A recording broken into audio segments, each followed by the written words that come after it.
ये सारा कुछ देखकर नामी उसके पास आती है और बोलती है कि तुम ये सारा कुछ कैसे कर रहे हो, क्योंकि एक आम इंसान ऐसा नहीं कर सकता।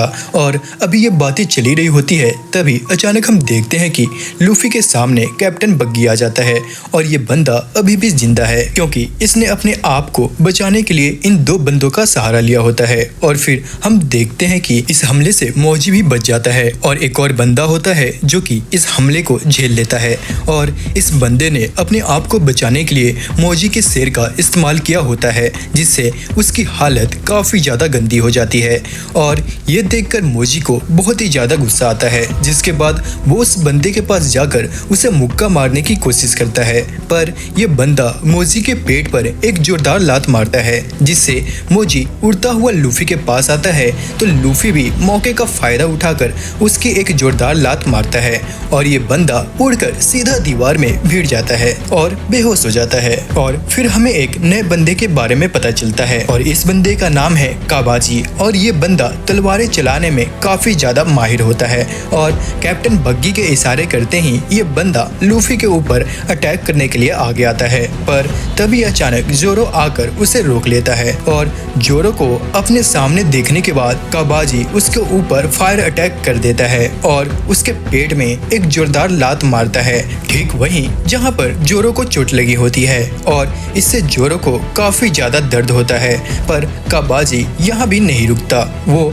जोरो को बार बार मारता रहता है और उसे नीचे गिरा देता है। और इसके बाद हम देखते हैं कि जैसे ही जोरो खड़ा होता है, तभी काबाजी उसके पेट में अपनी तलवार घुसा देता है। और इसके बाद भी जोरो स्माइल करता है और उसे लड़ने के लिए चुनौती देता है। और इसके बाद जोरो अपने मुंह में तलवार रख लेता है और अपने दोनों हाथों में भी तलवार पकड़ लेता है और लड़ने के लिए एकदम तैयार हो जाता है। और इसके बाद हम नामी को देखते हैं, जो कि लूफी से बोलती है कि उसे इस लड़ाई के अंदर मजा नहीं आ रहा है, तो इसलिए वो कैप्टन बग्गी के ठिकाने पे जा रही है, वहां से सारा खजाना लूटने के लिए। और इसके बाद हम दोबारा से काबाजी को देखते हैं, जो कि बार बार जोरो के ऊपर अटैक कर रहा होता है, पर जोरो उसके सारे अटैक्स को रोक रहा होता है। और तभी हम ये देखते हैं कि कैप्टन बग्गी का हाथ जोरो को पकड़ने के लिए उसके पास जा रहा होता है, पर तभी लूफी उसे अपने पैरों से दबा देता है और वो कैप्टन से बोलता है कि ऐसे कैसे, तुम जोरो की लड़ाई से दूर रहो। और इसके बाद हम नामी को देखते हैं, जो कि खजाने तक पहुंच गई होती है और वहां उसे एक बॉक्स मिलता है। जैसे ही वह बॉक्स को खोलती है तो उसके सामने उसे एक मैप मिलता है और इससे वो आराम से ग्रैंड लाइन तक जा सकती है, यानी कि ये वहीं जाने का मैप है। वैसे एक बात तो है, ये लड़की काफी ज्यादा चालाक है। और इसके बाद हमारा सीन दोबारा से कागाजी और जोरो की फाइट पर जाता है, जहाँ पर काबाजी जोरो को मारने के लिए आगे जा रहा होता है, पर तभी जोरो अपना स्पेशल अटैक करता है, जिससे वो एक ही अटैक में कागाजी को चारे खाने चित कर देता है और उसे टपका देता है। और यह करने के बाद वो भी काफी ज्यादा थक जाता है और जमीन पर लेट जाता है बेचारा जोरो। और लूफी से बोलता है कि वो थोड़ा आराम करना चाहता है, लेकिन तभी अचानक हम देखते हैं कि लूफी के सामने कैप्टन बग्गी आ जाता है, जिसके हाथों में काफी सारे चाकू होते हैं और वो एक साथ लूफी के ऊपर अटैक कर देता है। पर लूफी इन सारे अटैक्स को आराम से डॉज कर लेता है और वो दोबारा से कैप्टन बग्गी पर अटैक करता है, पर वो अपनी बॉडी पार्ट्स को अलग अलग कर लेता है और इससे बच जाता है। और इसके बाद वो अपने टूटे हुए हाथ से लूफी के ऊपर अटैक करता है, पर लूफी इस अटैक से बच जाता है, पर उसकी टोपी पर एक स्क्रैच आ जाता है, जिसके बाद लूफी को काफी ज्यादा गुस्सा आता है। और इसके बाद वो अपना एक पास्ट याद करना शुरू कर देता है, जहाँ पर सैंक्स ने उसे ये कैप दी थी और लूफी ने उसे ये वादा किया था कि एक दिन वो सारे पायरेट्स का किंग बनेगा। और ये सारी बातें याद करने के बाद लूफी उसके ऊपर अटैक करता है, पर तभी हम देखते हैं कि कैप्टन बग्गी के हाथ में काफी सारे चाकू होते हैं, जिससे वो लूफी के ऊपर हमला करता है और ये सारे चाकू उसकी कैप के आर पार हो जाते हैं, जिसके बाद वो इस कैप को अपने पास खींच लेता है और ये बोलता है कि ये कैप तो सैंक्स की है। और ये सुनने के बाद लूफी काफी ज्यादा चौंक जाता है और वो कैप्टन से ये पूछता है कि क्या तुम सैंक्स को जानते हो? बग्गी ये बोलता है कि हाँ, मैं उसे जानता हूँ और मैं पहले उसी के साथ काम किया करता था। और ये कहने के बाद बग्गी उसकी टोपी को नीचे गिरा देता है और उसे अपने पैरों से रगड़ना शुरू कर देता है। और ये देखकर लूफी को और भी ज्यादा गुस्सा आने लगता है और इसी गुस्से में वो कैप्टन बग्गी पर एक काफी खतरनाक अटैक करता है और उसे नीचे गिरा देता है और ये बोलता है कि तुमने सैंक्स का अपमान किया है तो तुम्हें उसे माफी मांगनी होगी। पर कैप्टन बग्गी यह बोलता है कि वो कभी भी सैंक्स से माफी नहीं मांगने वाला, क्योंकि ये बंदा सैंक्स के नाम से भी काफी ज्यादा चिढ़ता है। और इसके बाद हम ये देखते हैं कि सारे लोग बेहोश पड़े होते हैं। तभी कैप्टन बग्गी लूफी से यह बोलता है कि मैं नहीं जानता कि तुम सैंक्स से क्या लगते हो, पर मैं उसे कभी भी माफ नहीं करने वाला। और इसके बाद हमें सैंक्स और बग्गी का एक पास्ट दिखाया जाता है जहां पर ये दोनों लड़ रहे होते हैं। सैंक्स बोलता है कि वो नॉर्थ पोल जाने वाला है, पर बग्गी कहता है कि वो साउथ पोल को जाएगा। और इन दोनों की फाइट शिप के सारे पायलट्स देख रहे होते हैं। पर तभी अचानक हम देखते हैं कि वहां पर शिप का कैप्टन आ जाता है, जो कि आते ही इन दोनों के सर पर एक जोरदार मुक्का मारता है और ये बोलता है कि तुम दोनों कहां जाना चाहते हो, इससे कोई भी फर्क नहीं पड़ता और तुम सारे तैयार हो जाओ क्योंकि लड़ाई का टाइम आ चुका है। और ये सारी बातें सुनने के बाद बग्गी काफी ज्यादा खुश हो जाता है। तभी सैंक्स उससे यह पूछता है कि तुम काफी खुश दिखाई दे रहे हो और बग्गी यह बोलता है कि दुश्मनों का शिप हमारे लिए एक लॉटरी की तरह होता है जिसके अंदर से हमें काफी सारा खजाना मिलता है। और फिर हम ये देखते हैं कि बग्गी अपना चाकू निकाल लेता है और लड़ने के लिए दुश्मनों की शिप पर चला जाता है। और इसी लड़ाई के दौरान बग्गी को एक बंदे की चेस्ट पे से एक मैप मिलता है और ये मैप खजाने का होता है, जिसको देखकर बग्गी काफी ज्यादा खुश हो जाता है। और इस बंदे ने आज से पहले कभी भी खजाने का मैप नहीं देखा होता, पर बग्गी को अब ये पता चल जाती है कि उसे कहाँ जाना है। और इसके बाद हमें एक रात का सीन दिखाया जाता है जहाँ पर बग्गी आराम से बैठा हुआ अपने मैप को देख रहा होता है और काफी ज्यादा खुश होता है। लेकिन तभी यहाँ पर एंट्री होती है सैंक्स की, जो कि एक दारू की बाल्टी लेकर आता है और यह बोलता है कि अरे बग्गी यार, खुशी मनाओ, हम जीत चुके हैं और हमने काफी सारा खजाना भी लूट लिया है। और फिर अगली सीन में हम देखते हैं कि बग्गी सैंक्स से यह पूछता है कि वो अपनी लाइफ में आगे क्या करना चाहता है, जिस पर सैंक्स बोलता है कि वो अपनी एक टीम बनाना चाहता है और पूरी दुनिया घूमना चाहता है। और इसके बाद सैंक्स यह बताता है कि हमने जो खजाना लूटा है उसके अंदर से हमें डेविल फ्रूट मिला है और जो भी इस फ्रूट को खाता है उसके अंदर डेविल्स की तरह शक्तियाँ आ जाती है, पर समुद्र उसे तैरने की शक्तियाँ छीन लेता है। और ये सारी बातें सुनने के बाद बग्गी के मन में लालच आ जाता है और वो ये सोचता है कि क्या हुआ अगर मैं इसे खा नहीं सकता, मैं इसे बेच सकता हूँ और मालामाल भी बन सकता हूँ। और फिर अगले दिन का सीन दिखाया जाता है जहाँ पर बग्गी डेविल फ्रूट को उठाकर अपने मुंह में रख लेता है, जिसको देखकर सारे लोग हैरान हो जाते हैं और पूछते हैं क्या तुम्हें अपने शरीर के अंदर कुछ चेंजेस दिखाई दे रहे हैं। पर बग्गी उसे मना कर देता है और ये बोलता है कि यह बस एक नॉर्मल फ्रूट है। और इसके बाद हम रात का सीन देखते हैं जहाँ पर बग्गी डेविल फ्रूट के साथ बैठा होता है और ये सोचता है कि मैंने सबको बेवकूफ़ बना दिया, मैंने नकली खाया और असली में बेचने वाला हूँ। लेकिन तभी अचानक यहाँ पर एंट्री होती है सैंक्स की, जिसको देखकर बग्गी इस डेविल फ्रूट को अपने मुंह के अंदर रख लेता है और सैंक्स यहाँ से चला जाता है। और बग्गी को ऐसा लगता है कि सैंक्स यहाँ से जा चुका है, पर वो दोबारा से उसके पास आ जाता है और यह बोलता है कि कैप्टन का ऑर्डर है। और ये सुनते ही बग्गी उस फ्रूट को अपने मुंह से निकल लेता है और इसके बाद वो सैंक्स के ऊपर काफी ज्यादा गुस्सा करना शुरू कर देता है। पर तभी अचानक मैप निकलकर समुद्र के अंदर गिर जाता है और बग्गी भी उसको बचाने के लिए पानी में कूद जाता है और ये बंदा धीरे धीरे करके पानी के अंदर डूबना शुरू हो जाता है। और ये देखकर सैंक्स को इस बात का पता चल जाता है कि इस बंदे ने डेविल फ्रूट खाया है और ये देखकर सैंक्स उसे बचाने के लिए पानी के अंदर कूद जाता है। और इसके बाद हमारा सीन दोबारा से प्रेजेंट में आ जाता है जहाँ पर हम ये देखते हैं कि कैप्टन बग्गी लूफी को ये सारी बातें बता रहा होता है और फिर हम नामी को देखते हैं जो कि बग्गी का खजाना चुरा कर वहाँ से जा रही होती है। पर तभी अचानक बग्गी उसको देख लेता है और उसे अपने आधे कटे हुए शरीर से उसके ऊपर अटैक कर देता है। लेकिन फिर हम लूफी को देखते हैं जो कि बग्गी के नीचे वाले हिस्से पर एक जोरदार लात मारता है और उसके दोनों अखरोट को फोड़ देता है। और फिर अगली सीन में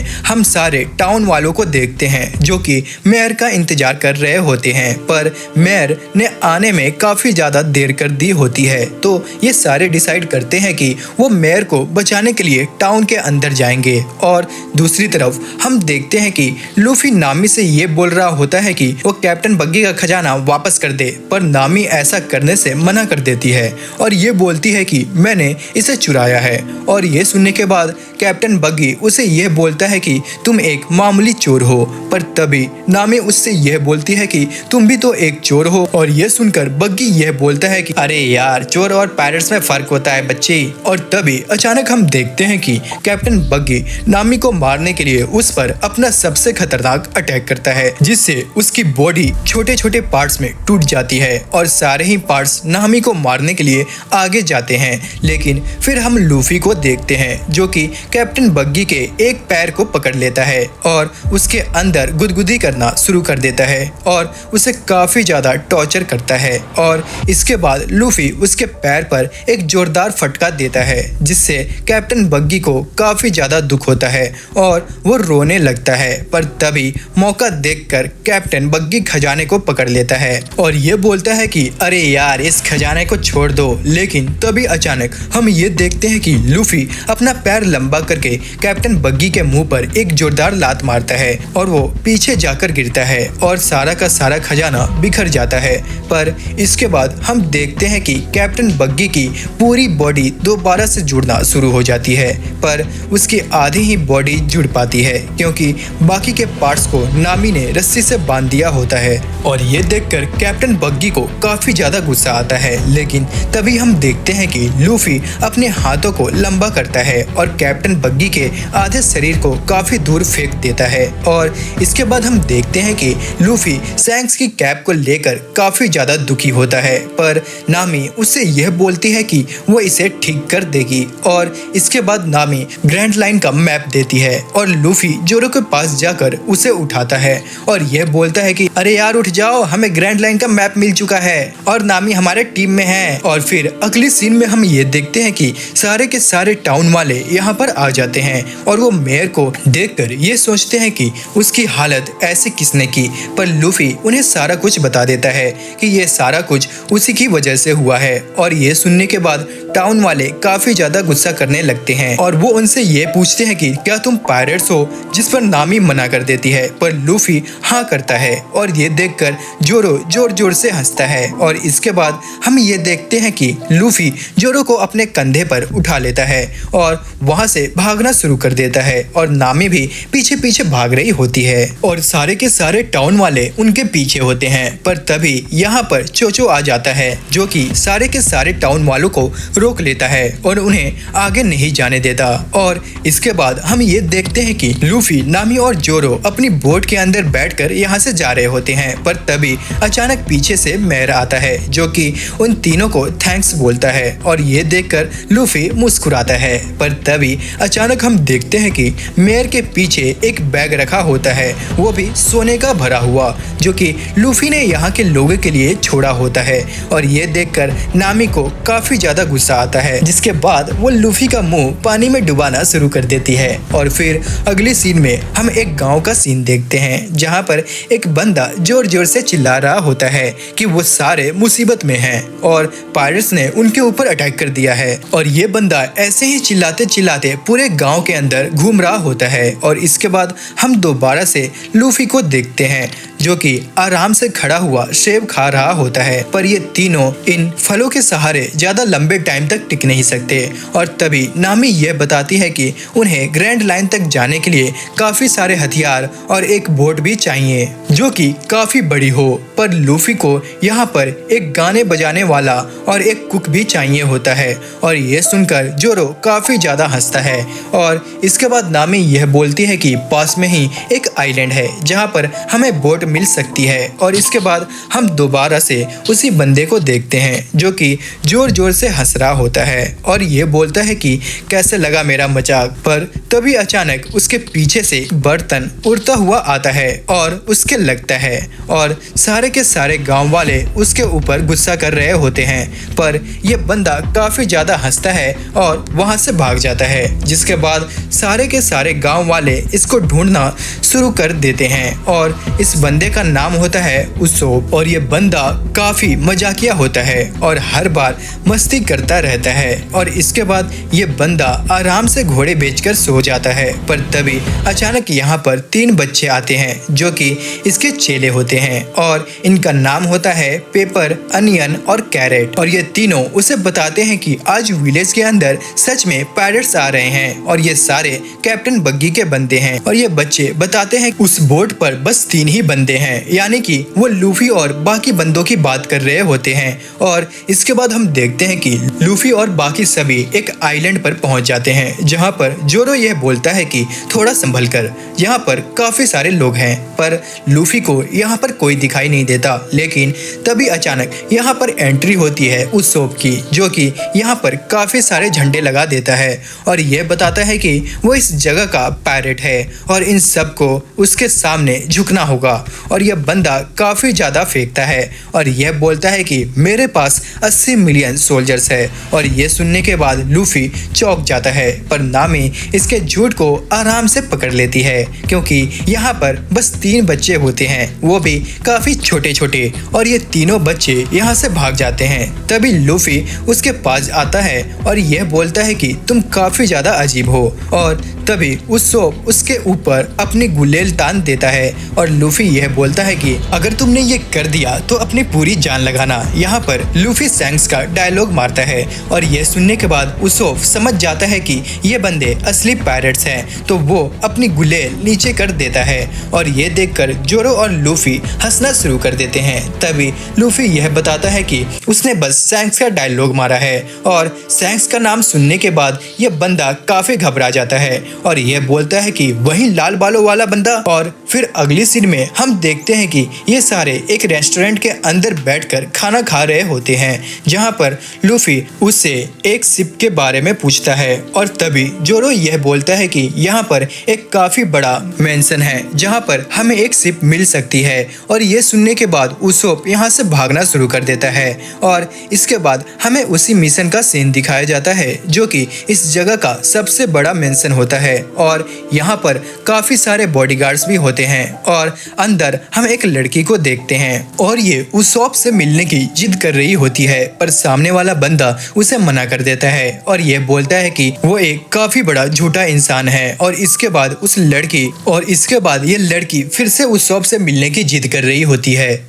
और इसके बाद हम उसोप को देखते हैं जो कि इसी मेंशन के बाहर होता है और वो एक सीक्रेट रास्ते से अंदर घुस जाता है और पेड़ के ऊपर चढ़कर उसी लड़की को देखना शुरू कर देता है। और ये लड़की भी उसे देखकर काफी ज्यादा खुश हो जाती है और इस लड़की का नाम होता है काया और इसे उसोप की कहानियां सुनना काफी ज्यादा पसंद होता है, जिसके बाद उसोप उसे अपनी मनगढ़ंत कहानियां सुनाना शुरू कर देता है। और इसके बाद हम दोबारा से उन्हीं 3 बच्चों को देखते हैं जो कि अपने मास्टर यानी कि उसोप को ढूंढते ढूंढते लूफी के पास पहुंच जाते हैं और उससे ये पूछते हैं कि हमारे मास्टर कहाँ पे हैं। और तभी लूफी अपने पेट पर हाथ रखकर यह बोलता है कि अरे वाह, क्या मस्त मीट था। और इन तीनों को ऐसा लगता है कि लूफी ने उसके मास्टर को खा लिया है और जोरो भी उन तीनों से मस्ती करना शुरू कर देता है, जिससे वो तीनों काफी ज्यादा डर जाते हैं। और इसके बाद ये तीनों बच्चे उन्हें लेकर उसी बड़े मेंशन के पास आ जाते हैं, जहां पर लूफी उनसे यह पूछता है कि आखिरकार उसोप यहाँ पर करने क्या आता है। जिसके बाद ये तीनों बच्चे बताते हैं कि यहाँ पर एक लड़की रहती है जिसके माँ बाप काफी पहले मर चुके हैं, तो हमारे मास्टर उससे हंसी मजाक करने के लिए यहाँ पर आते हैं। और फिर हम लूफी को देखते हैं जो कि इसी मेंशन के अंदर जा रहा होता है, जिसके लिए वो अपने हाथों को लंबा कर देता है और ये तीनों बच्चे चढ़ जाते हैं। और फिर ये सारे लूफी को पकड़ लेते हैं, जिसके बाद ये सारे अंदर पहुंच जाते हैं। और इसके बाद हम दोबारा से उस शॉप को देखते हैं जो कि काया को वही अपनी घिसी पिटी कहानियां सुना रहा होता है। पर तभी अचानक हम देखते हैं कि लूफी और बाकी सभी लोग हवा में उड़ते हुए वहां पर आकर गिरते हैं और काया उनसे पूछती है क्या तुम ठीक हो। पर तभी यहाँ पर काया का बटलर आ जाता है और वो इन सभी को बोलता है कि तुम यहाँ बिना परमिशन के आए हो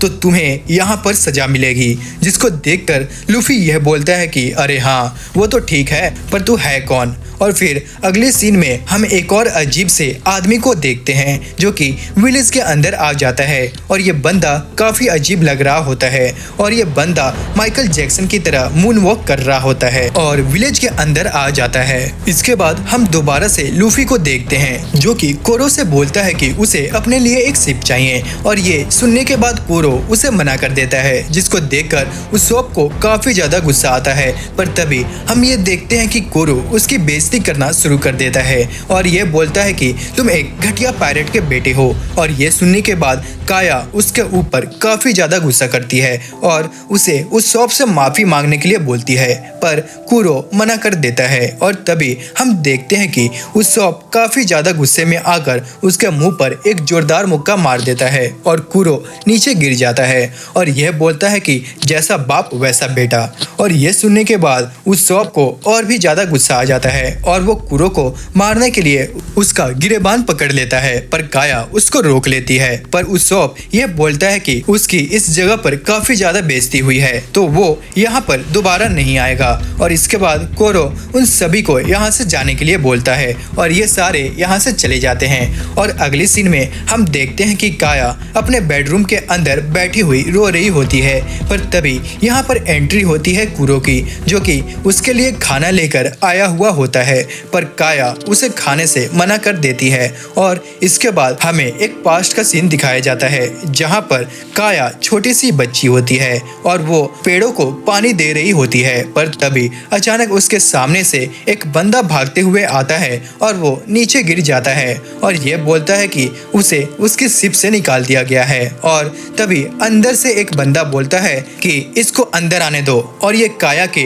पापा होते हैं। और इसके बाद हमारा सीन दोबारा से प्रेजेंट में आ जाता है जहाँ पर कोरो काया को यह बता रहा होता है कि अगर उसे कुछ हो गया तो कोरो अपने आप को माफ नहीं कर पाएगा। और फिर अगले सीन में हम नामी और जोरो को देखते हैं जो कि आराम से बैठे हुए होते हैं, पर यहाँ पर लूफी नहीं होता और ना ही उस शॉप। पर तभी यहाँ पर अनियन आता है और यह बोलता है कि वो देखो एक अजीब सा आदमी हमारे गांव के अंदर आ रहा है और ये बंदा मून वॉक करते हुए उनके पास पहुंच जाता है। और इसके बाद ये सारे उससे पूछते हैं कि आखिरकार वो कौन है। तभी यह बंदा बताता है कि वो सबको हिप्नोटाइज कर सकता है।